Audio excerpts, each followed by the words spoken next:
In the beginning, the world was untouched. Rivers danced through mountains. The wind whispered through trees that had never heard the sound of an axe.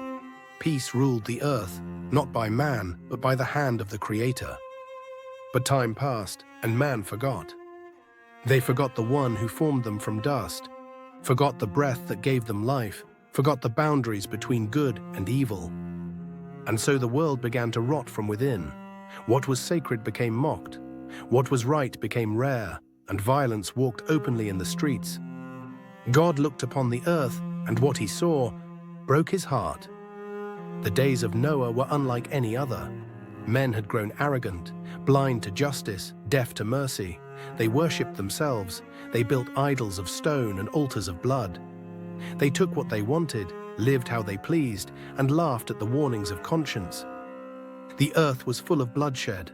The cries of the innocent went unanswered, and the very soil seemed poisoned by sin. And so the judgment of God stirred like a storm on the horizon. But amid this ruin, one man stood apart, Noah, a man righteous in his generation. He walked with God, not in temples of stone, but in quiet obedience. While others shouted, he listened. While others indulged, he prayed. Noah, the end of all flesh has come before me. The earth is filled with violence through them. Behold, I will destroy them with the earth. Make for yourself an ark of gopher wood. Rooms shall you make 3 levels, a single door, and cover it with pitch within and without. Noah listened. He did not argue. He did not delay. He obeyed. He gathered wood, tools, and his sons, Shem, Ham, and Japheth. For years they labored, mocked by the crowds who passed by. "Where is the rain, old man?" they laughed. "You build a ship on dry land. Are you mad?"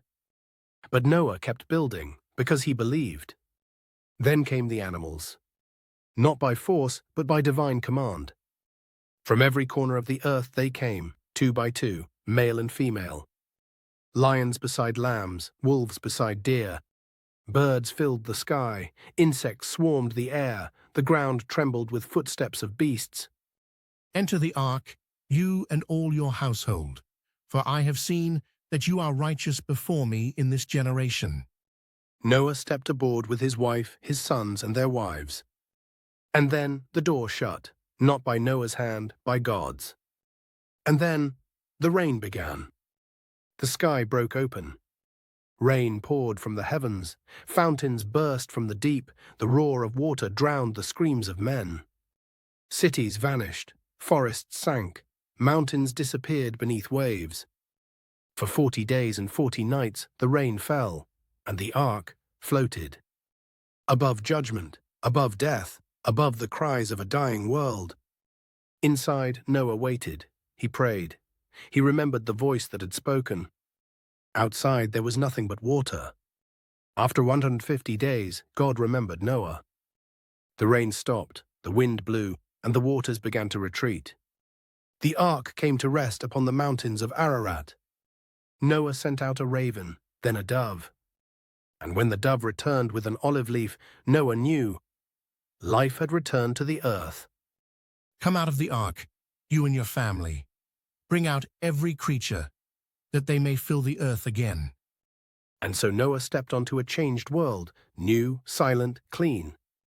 And the first thing he did was build an altar. He sacrificed in thanks, and the aroma rose to heaven.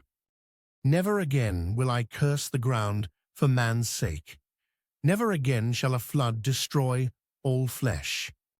And he placed a sign in the sky, a rainbow, a covenant of mercy after wrath, a promise that judgment is not the end of the story. This is the story of Noah, not a tale of destruction, but of deliverance, of one man's faith in the midst of chaos, of a God who remembers mercy, even in wrath. The flood came, but so did the ark, and through one door salvation was offered, just as it is, even now.